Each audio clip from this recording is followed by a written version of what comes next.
നമസ്കാരം. Mister Baiju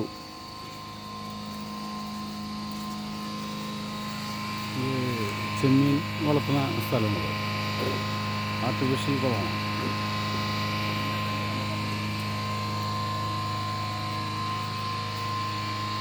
artificial കുളം.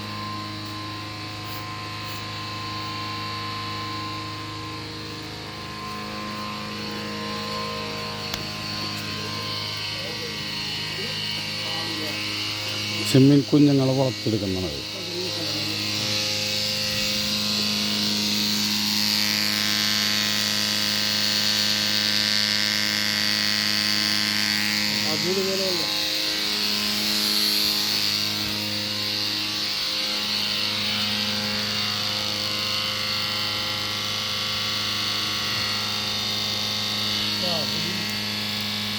ஒரு 25 நாள் ஆச்சு.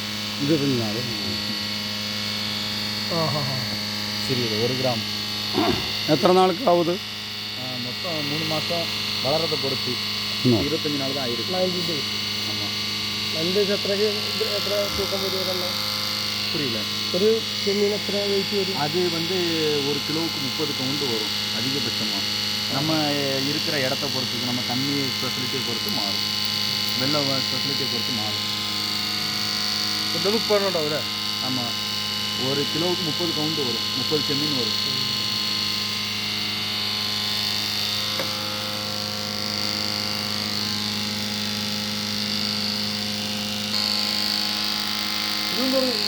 ഓക്സിജനോ? அதான் അതൊന്നും കിടക്കണം. அது ரன்னிங் இல்லை இப்போதைக்கு. அது ஆக்சிஜன் தான். அது நைட்டு பறந்து ரன் பண்ணுவோம். அது அதிகப்படியான ஆக்சிஜன் நம்ம மேலே இருந்து ரொட்டேஷன் பண்ணி கொடுக்குறோம். அது ரொட்டேஷனாக டேங்க் ஃபுல்லாக வரும். இது வந்து நம்ம ப்ளோயர் மூலமாக இது வந்து வரும். ரெண்டுமே ஆக்சிஜன் தான். ഇത് ചെമ്മീൻ ബ്രീഡ് ചെയ്ത് ചെമ്മീനിട്ടിട്ട് ചെമ്മീനെ വലുതാക്കുന്നതാണ്. 90 ദിവസം കൊണ്ട് 1 കിലോയ്ക്ക് 30 ചെമ്മീനുണ്ടാവും. അതാണ് ഇവരെ കണക്ക്. അപ്പോൾ ഇത് ഓക്സിജൻ ഉണ്ടാവാൻ വേണ്ടി ഉള്ള മോട്ടർ വെച്ചേക്കുന്നത് വെള്ളം, ഉപ്പ് വെള്ളമാണത്. ഇത് ഓക്സിജൻ ഉണ്ടാവാൻ വേണ്ടിയാണ് ഇങ്ങനെ ഒരു സംവിധാനം ചെയ്തേക്കണം മോട്ടറിൽ. അപ്പോൾ ഓക്കെ. അപ്പോൾ കണ്ടില്ലേ, ഇത് പടിയൂരുന്ന മതിലകം പടിയൂരുന്ന സ്ഥലത്താണ് ഇത് ചെയ്തേക്കണത്. ഓക്കെ, ഇത് ഉപ്പുള്ളതാണ് ഇതിൽ ഇവിടെ. ഓക്കെ, ഇതെന്താ? இது டெஸ்டிங் டேங்க். பீஸை போட்டு டெஸ்ட் பண்ணுவோம். இது குறைஞ்ச பீஸ் போடுவோம். இது நல்லா இருக்குதான்னு பார்க்கறதுக்கு டெஸ்டிங் டேங்க். அது அதிகப்படியான பீஸ்.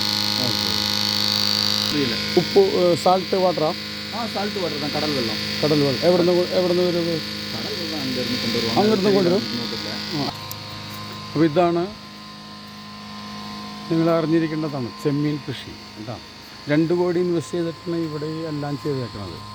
ഈ പ്രദേശത്ത് ആരുമില്ല. ഒരു 100 ഏക്കർ സ്ഥലത്താണ് ഈ സംവിധാനം ചെയ്തേക്കുന്നത്.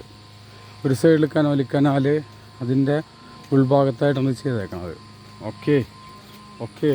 അപ്പോൾ ഇതിന് വേണ്ടി ഗോഡ്സൺ ക്ഷയിച്ചു. ഓക്കെ, എല്ലാവരും ഇതൊക്കെ ഒരു എൻജോയ് ചെയ്യുക. ബൈ.